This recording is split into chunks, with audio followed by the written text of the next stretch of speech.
Oh my gosh, this box took forever to get here.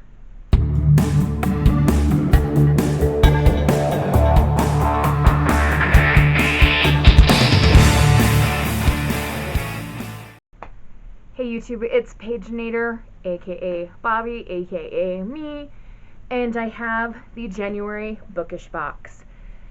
When this gets uploaded tomorrow, it will be the last day of January, so this sucker arrived down to the wire. I have been watching the tracking for like 2 weeks now. It sat in Arizona for a full week. Why? I don't know. Then it went to West Virginia. Why? I don't know. I live in Wyoming, which gets mail via Salt Lake City, Utah, not West Virginia.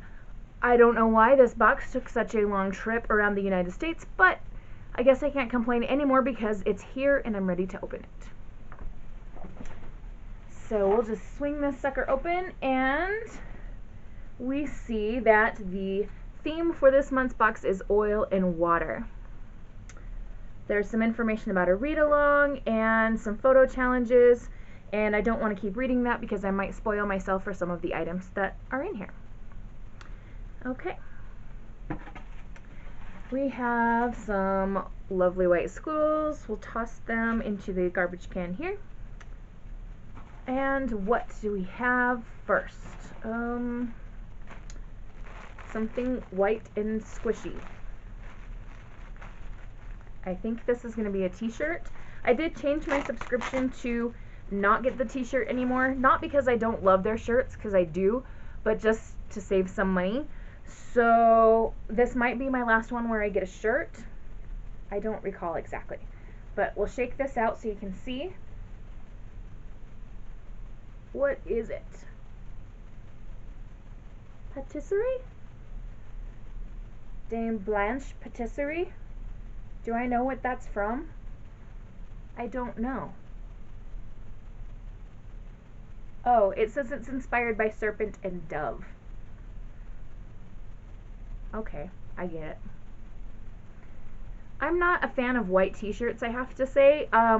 If I wear this, it'll probably be with something underneath it, just because as a school teacher, I don't want to have like even the appearance of like a bra or something showing underneath, because I teach middle school kids and we just don't need any of that going on. But it's a nice quality shirt. Their shirts are always very soft and comfy, which I appreciate. Up next we have a gigantic, I think it's a book sleeve or a pouch.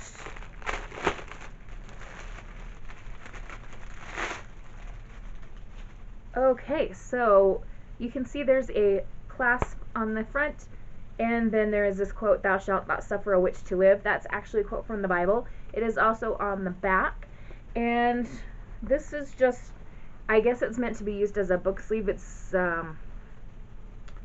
like a very heavy, stiff felt, so it should be very sturdy and be able to protect.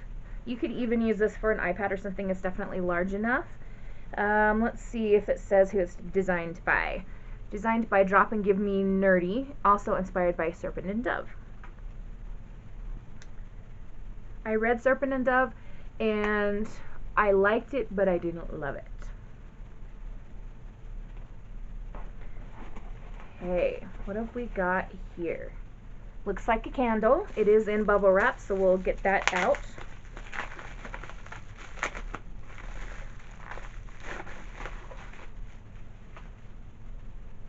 Okay, so this is Rook. That's the name of the candle, and we have a bird with a crown on, and it says brown sugar, blood orange, and chai.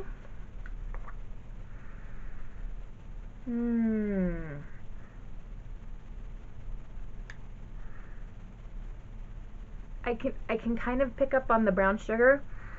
Definitely getting the orange.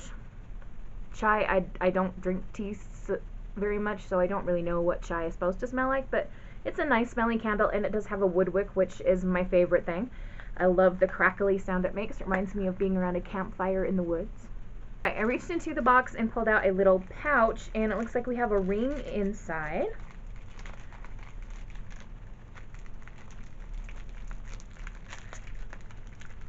Come out, wherever you are. Ah, it's a rose. so this has got to be Beauty and the Beast inspired. It's just a lovely rose gold colored rose, and I can't get it to focus well. Come on. I apologize, but it's just a little rose. This is quite a small ring, but it does look like it's adjustable. So there we go. It does fit on my chubby pinky finger. I could probably adjust it to get on the ring finger too if I really wanted to. It's cute. Here we have a pin, and the card says it's inspired by an enchantment of ravens. I'm trying to get out of the plastic so you can see it properly.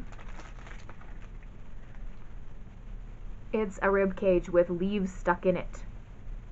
That's kind of creepy. Also kind of cool, but kind of creepy.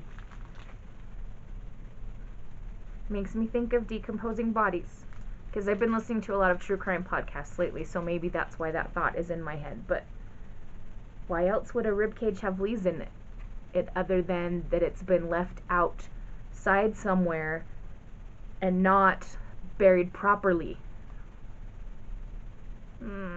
That's an unpleasant thought. Here we have a tarot bookmark, and it is a girl with a white streak in her hair, and I don't know, I think this is like December's monthly tarot. I think that I remember something about they had to send it late, so this is from last year.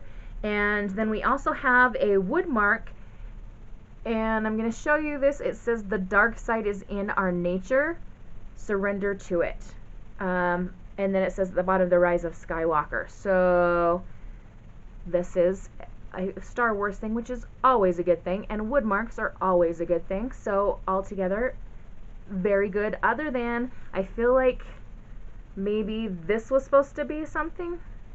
I can't tell if that's supposed to be a word, or if it's like super stretched out letters, or if it's just lines.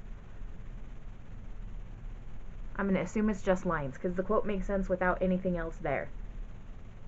Alright, we have tarot cards, which they've been doing recently, and I always say this, I don't believe in tarot, but I really enjoy the artwork. So this one is The Lovers, and it is Belle and the Beast from Beauty and the Beast. And then this one is The Star, and the card tells me that this is Elaine and Azrael from ACOTAR. I like Elaine. She's a good character. It's very sweet. She needs to get fired up about more stuff, though. Maybe as Sarah J. Maas continues that series, kind of, but with... She's kind of continuing the series, but kind of not. It's not centered on Farrah and Reese anymore. I think she's pulling in other characters. My theory is that it's going to be about Elaine and Nesta. If you haven't read that series and have no idea what the crap I'm talking about, I am sorry. But we're moving on, so there we go. I believe we're down to the book. I'm going to fish my hand around in the box and just make sure that I haven't missed anything. Nope. Alright, so we have our lovely pouch, and the Bookish box always does an extra dust jacket on top of the book, so we will see an artist's rendering of their idea of the cover. What is this? Someone holding out their hand with some magic wafting up from it, apparently. And this, as we turn the cover, we can see they now have a feather or feathery thing in the light. Huh. I have no idea what this book is going to be. Ooh, it's Infinity Sun, and it is by Adam Silvera, and it does say signed first edition on there, so that's very fun. We'll find his signature here. There it is right there. Adam Silvera wrote History Is All You Left Me and More Happy Than Not, and they both die at the end, and he co-wrote What If It's Us with Becky Albertalli, and yeah, he's a good writer. Usually writes contemporary stuff, but this looks like it's going to be more of a fantasy type of thing. I'm seeing the phrase spellwalkers and supernatural powers and endangered magical creatures. Interesting. We have brothers Emil and Brighton, and yeah, I'm not going to read the whole spiel to you. but I will hold it up so you can pause and read if you choose to.